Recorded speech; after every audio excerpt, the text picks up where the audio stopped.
보면 예수님에게는 한 가지 별명이 있는데 그것은 바로 세리와 죄인의 친구라는 것입니다. 이것은 당시에는 굉장히 수치스럽고 모욕적인 별명이었습니다. 왜냐하면 세리와 죄인을 지칭하는 창기는 사람 취급도 못 받았기 때문에 그렇습니다. 그런 이들의 친구라는 말 속에는 다분히 예수님을 향한 조롱과 멸시가 담겨 있었던 겁니다. 그런데 예수님이라고 그 사실을 몰랐겠습니까? 아니, 너무 잘 아셨을 겁니다. 하지만 오히려 그렇기 때문에 예수님은 그들에게 다가가셨을 겁니다. 예수님은 소외받고 외면받는 사람들의 친구가 되어주시려고 이 땅에 오셨기 때문입니다. 찬양 사역자 박종호 씨의 바닥에 새긴 사랑이란 노래가 있습니다. 노래는 이렇게 시작합니다. 사람들은 나의 죄를 보고 주는 나의 아픔을 보네. 그들은 내게 손가락질하고 주는 나를 감싸주네. 사람들이 세리와 죄인의 친구가 되지 않는 이유는 사람들은 그들의 죄를 보기 때문에 그렇습니다. 반면 주님이 그들의 친구가 될 수 있었던 이유는 그들의 아픔을 보았기 때문입니다. 사람들이 세리와 죄인의 친구가 될 수 없는 이유는 그들은 편견을 갖고 손가락질을 하기 때문입니다. 반면에 예수님이 그들의 친구가 될 수 있는 이유는 주님은 그들을 품어 안을 마음으로 다가가기 때문입니다.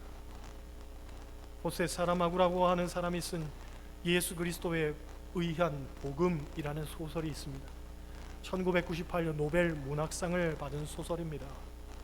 그 책을 보면 막달라 마리아가 어떻게 예수님의 제자가 되었는가에 대해서 이런 이야기를 합니다.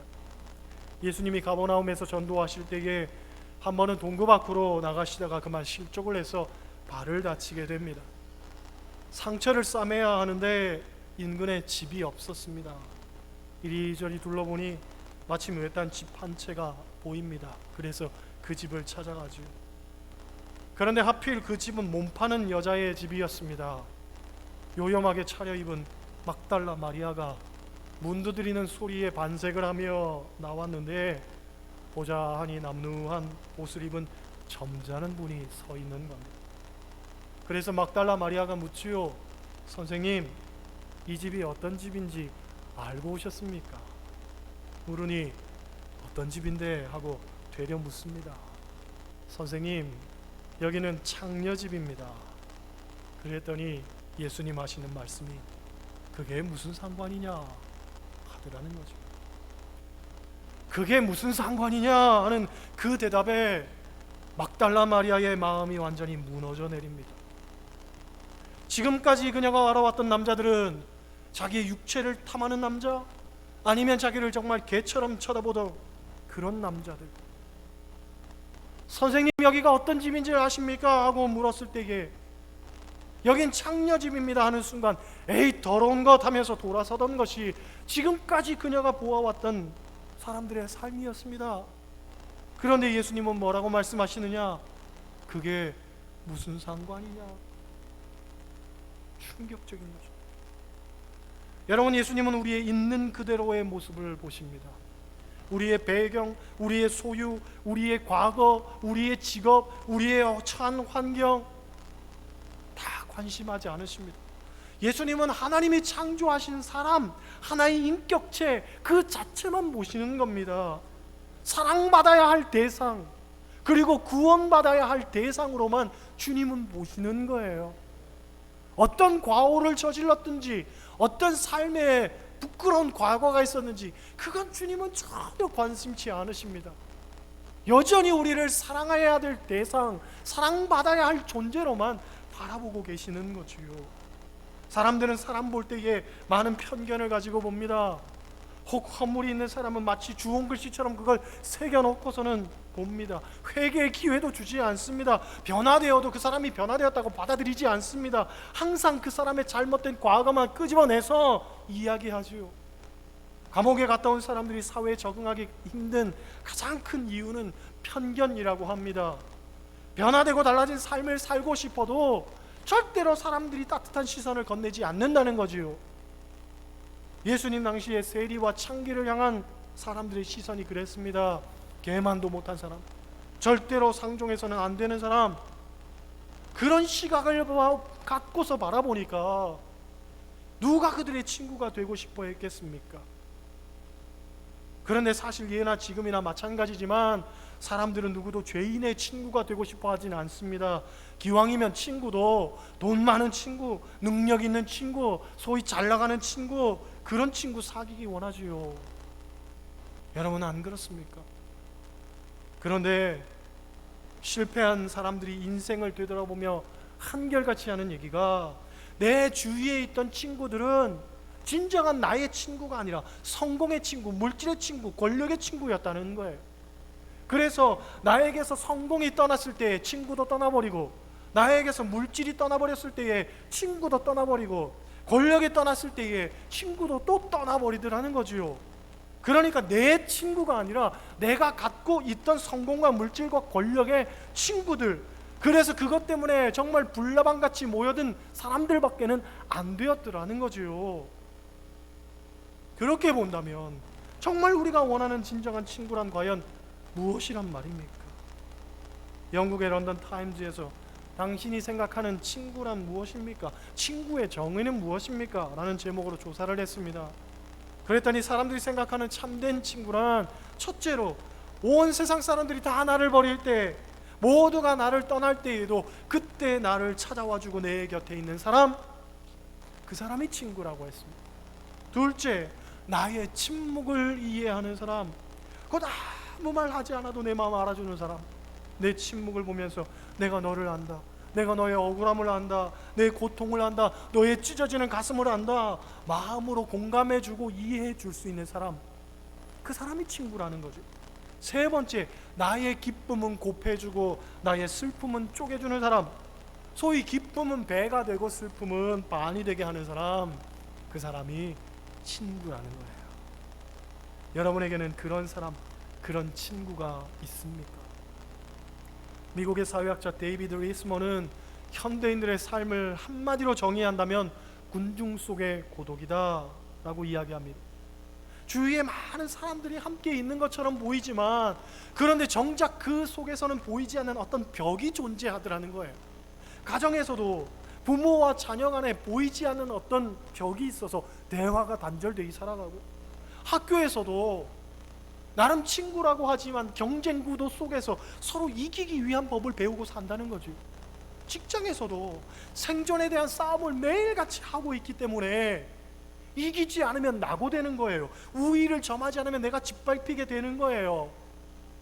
결국은 내가 여기서 뒤처지느냐 아니면 승리를 쟁취하느냐 하는 그 싸움을 하고 있기 때문에 정말 마음 털어놓아도 좋을 만한 관계가 사라지고 있다는 거죠. 그래서 경제연구원에서 직장인들을 대상으로 설문조사를 했습니다. 직장 안에 친구가 있는가? 라는 질문에 직장 안에 친구가 한 명도 없다라고 대답한 사람이 상당수였다고 합니다. 비단 직장뿐만 아니라 사회에서도 또 여러 관계에서도 정말 친한 친구 하나 없이 살아가고 있는 사람이 의외로 많더라는 거죠. 그렇다면 교회 안에는 친구가 있는가? 라고 묻는다면 사실 이 질문에 쉽게 우리가 대답하기가 어려울지도 모르겠습니다. 왜냐? 오늘날 많은 사람들이 세상에서 사람에게 치이고 상처받은 경험 때문에 교회에서는 그저 하나님과 나와의 관계에만 집중하자 하는 생각으로 신앙생활을 합니다. 그러니까 하나님과 나와의 관계는 중요하지만 사람들과의 관계는 별로 중요치 않은 거죠. 교회에서까지 상처받기 싫다는 거죠. 사람들과의 부딪힘 때문에 이 관계의 뒤틀림, 불편함 싫다는 거예요. 그런데 성경은 하나님 사랑만 가르치지는 않습니다. 이웃 사랑도 가르칩니다. 하나님과 나와의 관계만 중요한 게 아니라 사람과 사람과의 관계 속에서 그리스도인으로 사는 것이 중요함을 이야기를 합니다. 그리고 이 관계를 정의하는 가장 핵심적 구절은 제가 생각할 때에 지극히 작은 자 하나에게 한 것이 곧 내게 한 것이니라 하는 그 주님의 말씀으로 대변될 수 있지 않을까 싶습니다. 여러분, 세상 사람들의 관계 설정을 보십시오. 세상 사람들은 도움이 필요한 사람은 될 수 있는 대로 외면합니다. 왜? 귀찮고 손해나는 일이기 때문에 그렇습니다. 그러니까 그런 사람들과는 관계를 맺고 싶어 하지 않습니다. 친구가 되려고 하지 않습니다. 도움이 필요치 않은 사람과 오히려 이웃이 되려고 하지요. 쉽게 말해서 집에 먹을 것이 넘쳐나는 사람들에게 더 많은 먹거리 사들고 갑니다. 그 사람은 이 먹거리 사들고 갈 필요가 없는 사람입니다. 하지만 그런 사람들에게 싸질머지고 가지요. 돈이 많아서 돈은 별 필요 없는 사람에게 우리는 돈을 가지고 갑니다. 그 사람에게 돈이 필요한 건 아니지요. 나에게 도움을 달라는 거죠. 입을 것이 장롱에 넘쳐나는 사람들에게 상품권 들고 갑니다. 그 상품권 갖다 준다고 별로 좋아할 것 아닙니다. 하지만 나는 그 사람의 도움이 필요합니다. 그리고 그 사람과 관계를 맺고 싶어 합니다. 그들의 친구가 되고 싶어 합니다. 우리의 속물적인 어떤 마음들 다 여러분 내면 속에 있는 것 아닙니까? 그러나 예수님의 당부는 다릅니다. 그런 사람 찾아가지 말고 줄인 사람, 목마른 사람, 나그네 된 사람, 벗은 사람, 병든 사람, 옥에 갇힌 사람, 그 사람들 친구로 삼고 그들을 사랑하라는 거죠. 그 길이 그리스도인들이 가야 할 길이라는 겁니다. 오늘 본문에 나오는 세리와 창기도 세상으로부터 버림받은 사람입니다. 외면받는 사람들이었습니다. 아무도 그들과는 친구로 삼고 싶어 하지 않았던 이들입니다. 그러니 그들도 또한 자기의 어떤 아픔을 누구에게도 말할 수가 없었고 가슴속에 있는 응어리를 혼자서만 끙끙 앓고 지내야만 했던 사람들이죠. 그런데 그들에게 예수님께서 찾아오셔서 친구가 되어주시고 그들과 함께 먹고 마시고 때로는 그들의 집에 찾아가서 같이 밤을 지새우며 주무셨단 말이지요. 여러분, 예수님은 죄인을 사랑하시는 줄 믿습니다. 그래서 세리와 죄인의 친구라고 하는 오명도 달게 받으셨습니다. 사람들은 세리이기 때문에 떠나고 창녀이기 때문에 떠났지만 예수님은 오히려 세리이기 때문에 그의 집에 머무셨고 죄인이기 때문에 그와 함께 하셨고 그들을 끌어 안으셨단 말이지요. 할렐루야. 진정한 그리스도인의 삶이란 무엇이냐, 우리가 한번 돌아봐야 될 줄로 믿습니다. 그렇잖아요. 당장 오늘 우리 교인 중에 누군가 한 사람이 우리 집 와서 오늘 밤 같이 잘게요 하면 귀찮아요, 싫어요, 부담스러워요. 사실이 그렇잖아요. 그런데 길가에 지나가던 거지가 오늘도 잠자리에 들 수 없어서 추운 곳에서 벌벌 떨어야만 되는 그 사람이 우리 집에 온다? 어떤 면에서는 끔찍할 만한 일일지도 모르겠습니다. 그런데 그리스도인이라면 그래야 된다는 거죠. 그렇죠? 할렐루야. 아니, 우리가 너무 큰 것들을 생각하니까 부담스러울 수 있습니다. 작은 일에서라도, 정말 내가 가진 그 작은 부분에서라도 가난한 사람과 어려운 사람과 고통당하는 사람들을 위해서 섬길 줄 알고 나눌 줄 아는 그런 삶을 살아야 되지 않겠습니까? 그것이 그리스도인의 사명이자 본분이란 말이죠. 제가 목사님 몇 분과 매월 책 읽기 모임을 합니다. 지난달에 신앙과 지상사에서 나온 사랑하며 춤추라 하는 제목의 책을 읽게 되었습니다. 그 책을 보면 예수의 삶을 살아낸 믿음의 선배들의 이야기가 나오는데 가장 먼저 소개하는 이가 대천덕 신부입니다. 이 대천덕 신부의 원래 이름은 루베나처 토레입니다. 미국인 선교사의 자녀로 태어나서 한국에 와서 예수원이라는 공동체를 만들었습니다. 이분이 지향하고 주장했던 것 가운데 물만두 신학이라는 것이 있습니다. 물만두 신학. 물만두 껍질은 밀가루로 만들어서 아무 맛도 안 나는 반면에 만두의 찬 맛은 만두 속에 있다는 거죠. 만두 속. 하지만 이 만두도 껍질이 없으면 속에 든 만두소가 다 풀어지기 때문에 만두는 껍질로 꼭 싸주어야 된다는 거예요. 그렇다면 신앙생활에 있어서 핵심이 되는 만두소는 무엇이냐? 만두소는 하나님의 능력이라는 거지요. 결국 신앙생활에는 기사와 표적이 나타나야 되는데 그 하나님의 능력이 나타나게 하기 위해서 그것을 싸고 있는 만두피는 뭐냐? 이 만두피는 교인들 간의 어떤 교제와 섬김과 사랑이라는 거예요. 이게 만두피라는 거예요. 이 만두피가 잘 싸고 있지 않으면 만두소는 풀어질 수밖에 없듯이 교회 공동체가 서로 사랑하고 서로 배려하고 서로 존중하지 않으면 그 속에 하나님의 역사는 절대로 나타날 수가 없다는 거죠. 때문에 이분이 주장했던 성령 충만은 나눔의 능력입니다. 성령을 받으면 나눌 수 있게 되고, 그렇게 나누는 곳에는 하나님의 더 큰 역사가 나타나게 되더라는 거예요.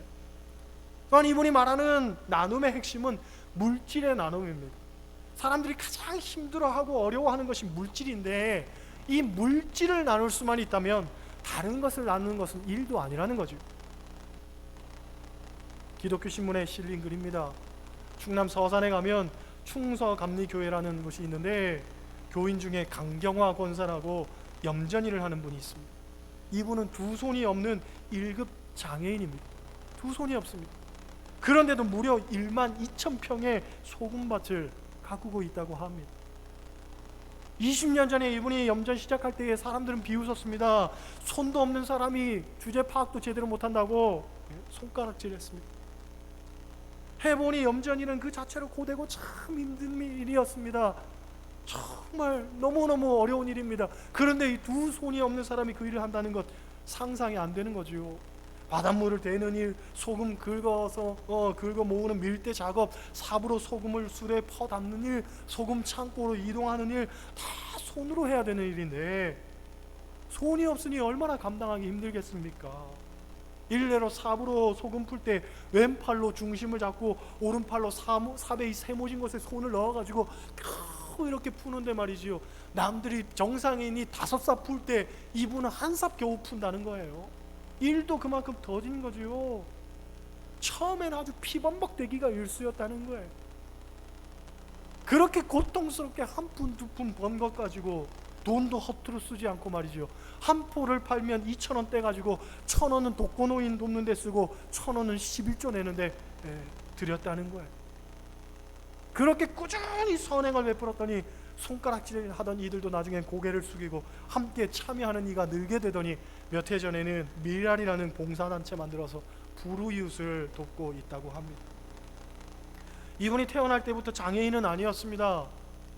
중학교 입학을 앞둔 어느 날 해변에서 도시락통 같은 거 하나를 발견을 했는데 뭐가 들었나 하고 열어보려고 돌로 두드렸는데 갑자기 펑 하면서 정신을 잃었다고 합니다.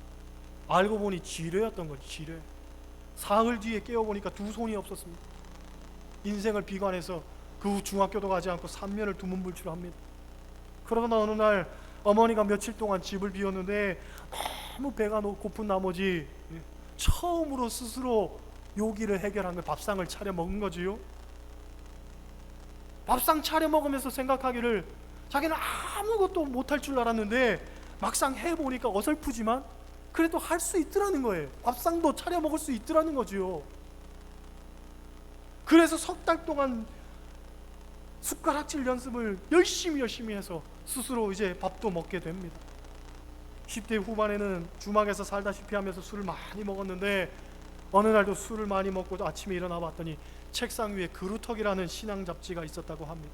그 잡지에 두 팔과 다리 하나가 없는 정근자라는 분이 꼿꼿하게 살아가는 이야기가 실려 있었는데 그 이야기를 듣고서 심장이 요동치게 됩니다. 이렇게 살면 안 되겠다. 뭔가 가치 있는 일을 하고 살아야 되겠다. 그런 마음이 생기던 차에 마침 황금산 교회 전도팀의 신방을 받고 예수를 믿게 됐다고 합니다. 예수 믿고 이분이 하나님께 5가지를 소망을 했습니다. 첫 번째, 집 가까운 곳에 교회를 세우게 해주시옵소서. 둘째, 교회에 피아노를 사주게 하옵소서. 셋째, 글을 쓸 수 있도록 도와주옵소서. 넷째, 11조 생활할 수 있도록 돈 많이 벌 수 있게 해주옵소서. 5번째, 손이 없지만 나도 예쁜 섹시만 나 결혼하고 싶은데 장가가도록 도와주옵소서. 놀라운 건 3개월 만에 글을 쓸 수 있게 되었고, 그래서 하루에 4통에서 5통씩 전도 편지를 썼습니다. 얼마 후에는 13명의 청년들과 함께 오지리에 교회를 세우고 피아노도 생겼습니다. 8년 후에는 인생 최고의 선물을 받죠. 정순이 집사람 분하고 만나가지고 결혼을 하게 됩니다. 이분이 가장 좋아하는 말씀이 뭐냐면 잠언 6장 6절입니다. 게으른 자여 겜에게 가서 그가 하는 것을 보고 지혜를 얻으라. 이분이 고백하는 것은 나같이 두 손 없는 사람도 하나님께서 사용하셔서 가난하고 어려운 이웃들 위해 살 수 있게 하셨는데, 두 손이 있는 사람이라면 얼마나 놀라운 일들을 많이 할 수 있을까. 인생을 기대하면서 보람과 가치를 찾고 살라는 거죠. 게으르게 살지 말고 개미의 지혜를 배워서 그 지혜를 갖고 열심을 내서 최선을 다해서 살면 하나님께서 우리에게 복을 베풀어 주실 것이고, 그리고 그 가진 복 가지고 나누고 베풀고 어려운 이웃들과 함께 더불어 살면 하나님께서 더욱 기뻐하셔서 더 큰 것으로 채워주시고 만족해 하신다는 거예요. 그렇죠? 여러분, 우리는 다 두 손이 있잖아요. 우린 성한 몸 가지고 살아가잖아요. 여러분 직장도 있잖아요. 나름대로 벌 만큼 열심히 또 벌고 살잖아요. 그렇죠? 왜 우리가 이렇게 건강하게, 왜 이렇게 유복하게, 왜 이렇게 부유하게 나름 굶지 않고 잘 먹고 잘 살 수 있도록 하나님께서 하셨느냐? 그것은 우리에게 사명이 있기 때문입니다. 어떠한 사명입니까? 주님께서 세리와 죄인의 친구로 사셨듯 우리에게도 지극히 작은 자들을 부탁하셨단 말이지요. 그 작은 자들을 위해서 사는 것, 그것이 마땅한 우리의 사명인 겁니다. 여러분, 오늘 본문은 말하지요. 지혜는 그 행한 일로 인하여 옳다함을 얻느니라. 우리 주변에 있는 사람이 세리냐, 주변에 있는 사람이 창기냐, 주변에 어울리는 사람이 죄인이냐, 그런 허울을 뒤집어 씌워서 우리를 평가하는 소리에 귀 기울이지 말라는 거예요. 진정 가치 있는 일을 행하고 살면 그 행한 일로 인하여서 사람들에게 인정받을 때가 있고 하나님께서 분명히 칭찬하실 때가 있다는 거지요. 그게 참 지혜라는 거예요. 내 주변에 권력자가 있느냐, 내 주변에 권세자가 있느냐, 얼마나 좋은 사람하고 어울려 사느냐, 그것을 자랑하지 말고 정말 가치 있는 삶을 행하고 살면 존중받고 존경받고 하나님께서 칭찬하시는 삶이 된다는 거예요. 여러분, 겉모습이 중요한 게 아닙니다. 내 주변에 어떤 사람과 어울려서 나는 살아가느냐, 그것으로 어깨를 으쓱거릴 일이 절대로 아닙니다. 주님께서 우리에게 위탁하신 사명, 가난하고 고통당하고 정말로 오늘도 눈물 가운데 살아가는 그 사람들의 눈물이라도 닦아주며 사는 것이 우리의 마땅한 본분인 줄로 믿습니다. 그렇게 살기를 결단할 수 있는 저와 여러분 되시기를 주님의 이름으로 간절히 축원합니다. 기도하시겠어요?